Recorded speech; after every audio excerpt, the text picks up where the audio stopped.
বীর রাজাকার এই মুহূর্তে বাংলাদেশ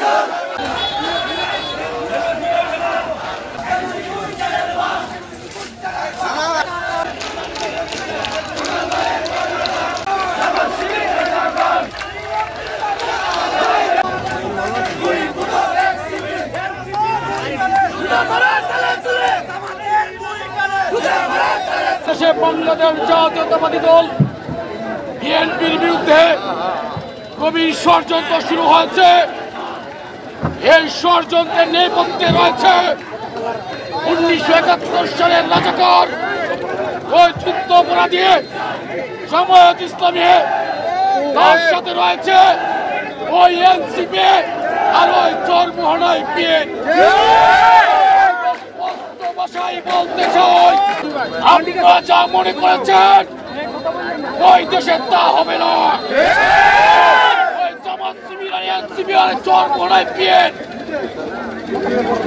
আপনারা বাংলাদেশে যাতে জাতীয় সংসদ নির্বাচন না হয় এজন্য ষড়যন্ত্র শুরু করেছে।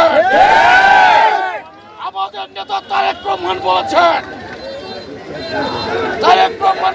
এবং হুঁশিয়ারি দিয়েছেন, সকল ষড়যন্ত্রের বেড়াজাল চিহ্ন করে আমরা বেরিয়ে আসবো।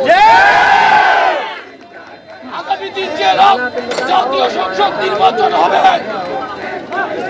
ওই নির্বাচনের মধ্যে জনগণের মুখের মাধ্যমে বাংলাদেশ জাতীয়তাবাদী দল একক সংখ্যাগরিষ্ঠতা অর্জন করে বাংলাদেশের ক্ষমতা অধিষ্ঠিত হবে। দেশের মানুষের গণ অধিকারকে কেড়ে নিয়েছিলেন, তাদের স্থান কিন্তু বাংলাদেশে হয় নাই, তাদের স্থান হয়েছে পার্শ্ববর্তী রাষ্ট্র ভারতে। আর যারা আজকে নতুন করে ষড়যন্ত্র শুরু করেছেন বিএনপির বিরুদ্ধে, তাদের স্থান হবে পাকিস্তান। চতুর্দিক থেকে আমাদের বিরুদ্ধে ষড়যন্ত্র হচ্ছে। আমাদের দলের নাম লাগিয়ে কিছু কিছু লোক আমাদের বিরুদ্ধে এনসিপি এবং জামাত ইসলাম তথা তৎকালীন পতিত সরকারের দূষররা আমাদের বিরুদ্ধে সব বাংলাদেশের সকল প্রান্তে ষড়যন্ত্রে লিপ্ত হয়েছে।